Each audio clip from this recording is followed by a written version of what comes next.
Hi, so my name is Amanda, and I am speaking about Brady campaign, specifically to Lisa Rivet, who is the Chief Operating Officer.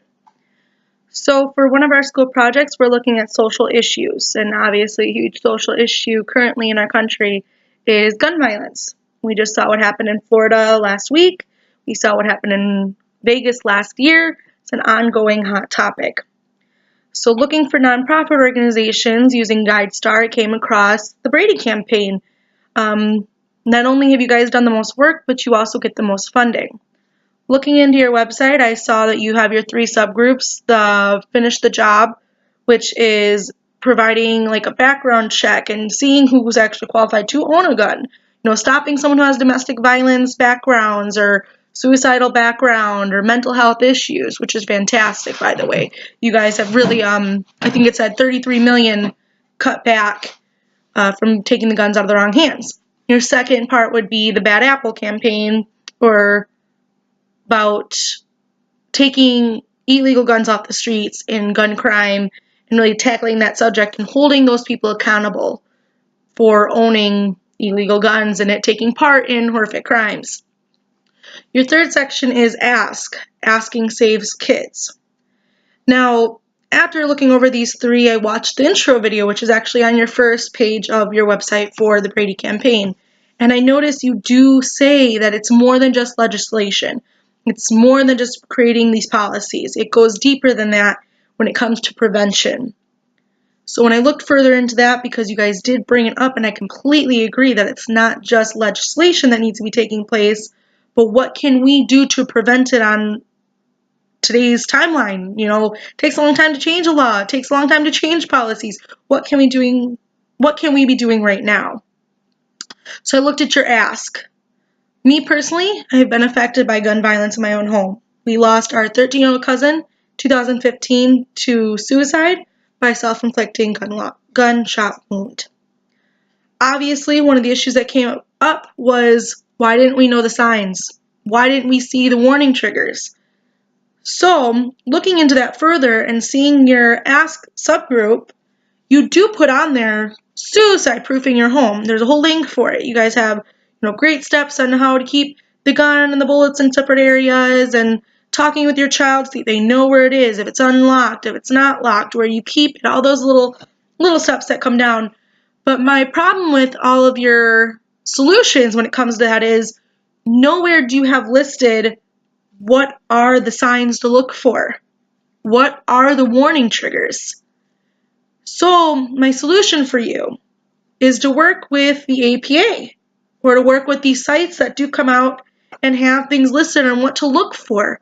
The APA even put out that they said starting at home when you're raising a child is to raise them emotionally healthy. And once they get to a certain age, it goes another step, and it's about recognizing and intervene the troubled youth when they start talking about violence or when you start noticing these signs. This is something that on your campaign you need to work a little bit harder with. You need to communicate with people, especially gun owners that are going to have them in their homes. What are those signs? What are those triggers? And then take it a step further than that. Like we saw with Florida, these kids and these teachers and the parents he was staying with, they weren't shocked that he committed this crime. This wasn't a, oh my gosh, I can't believe it was him. His mother had died. He was a troubled young kid to begin with. They had reported it, supposedly, and nothing was done. So what my second step for this would be is, how do you report it? Who do you communicate with? Who are the groups that we can connect with to start the conversation? Let's say that your child is at risk for such a thing, for homicide, suicide by gun violence, and you are a gun owner. You've done the necessary steps. You've talked, you've recognized the signs, you've recognized the triggers. Now what? Who do you talk to? Who do you connect with? Do you put them in a hospitalization situation? Are there people or outlets or sites or groups that you can join? Something. And on your campaign, that's exactly what you should be doing. You should have those links available under your Ask subgroup. Last would be what to do after. What kind of group can you join? What kind of support do we have to continue this conversation? What worked? What didn't work? What should we be looking at research-wise? This is something you can implement in your ask. And I think altogether, your big goal is prevention. Your mission statement is to cut the gun violence deaths in half by 2025. I think by implementing this knowledge, this information within your campaign, within the ask section of Brady Campaign Organization, you can achieve this. We can all achieve this together. This is something that isn't time consuming. This isn't legislation. This isn't taking guns off the streets. This isn't a background process.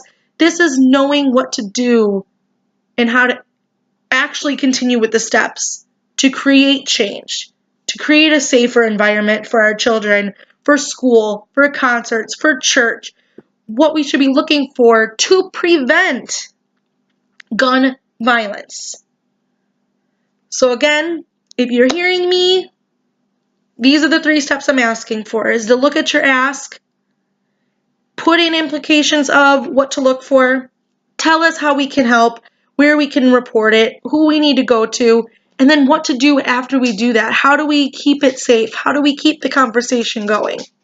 I truly believe that if we do this, we can reach that goal by 2025 by cutting this gun violence in half, because we will have prevented it. Thank you for your time.